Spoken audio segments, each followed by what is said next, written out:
Gator ground and pound needs a little fun and gun from the past to win the SEC. Mark Rogers TV and ProFootballCentral.com on the Florida Gators. We are just 2 days away from kickoff in the SEC with North Carolina taking on South Carolina and Ole Miss and Vanderbilt. But we focus on the Gators and especially the offense. We think the defense is going to be top 5 elite again in 2013, despite the losses of safety Matt Elam and Omar Hunter and Sharif Floyd up front. The Gator defense is loaded, and it was loaded last season and is the reason why the Gators finished 11-1 in the regular season. They played one of the toughest schedules in college football. They won at Texas A&M, they defeated LSU and South Carolina, and then really in their complete effort of the year, offense, defense, and special teams, went to Tallahassee on the final Saturday of the season and really put it together against Florida State 37-26 before the debacle at the Sugar Bowl against Louisville. But we focus on 11-1, and that was impressive, but the offense was not. Hardly ever. Maybe against Florida State, and that was pretty much it for the offense. 10th in the SEC in scoring. They didn't throw the football much, and they played to their strengths, and that was the front seven on defense, and that was the ground game with Mike Gillislee. Jeff Driskel's going to have to do more in the passing game this season, and it's not that he made mistakes or made bad plays in the passing game last year. He just was not given the opportunity. This Florida team threw the football less than 20 times per game.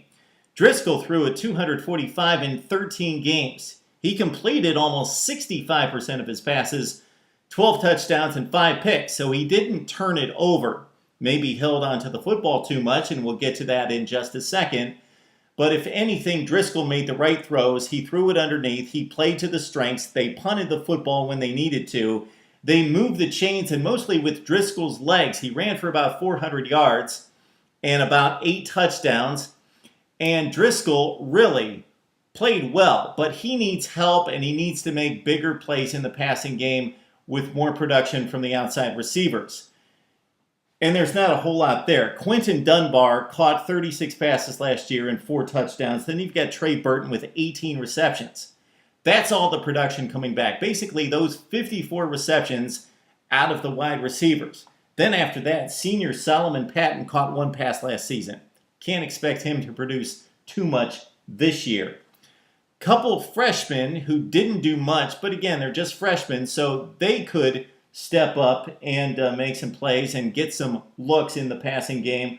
LaTroy Pittman and Rafael Andrades. Okay, a couple incoming freshmen may need to be counted on to really shake up the passing game and be game changers. 7th rated wide receiver coming out of high school, Demarcus Robinson out of Fort Valley, Georgia, and also the 13th rated wide receiver coming out of high school, Ahmad Fullwood, out of Jacksonville. So you've got the 7th rated wide receiver according to ESPNU and number 13. So they may step past the upperclassmen and have to make plays for this Florida offense and bail out Jeff Driskel. Same thing at running back, basically. Mike Gillislee carried this thing.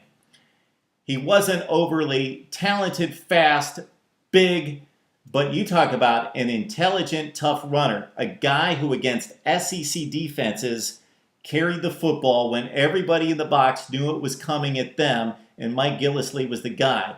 He tore up SEC defenses in the fourth quarter, and aside from the defense, was really the reason why Florida won 11 football games, because they held on to the football in close football games against tough defenses like Texas A&M and LSU and winning close games in the fourth quarter. But Gillislee's gone.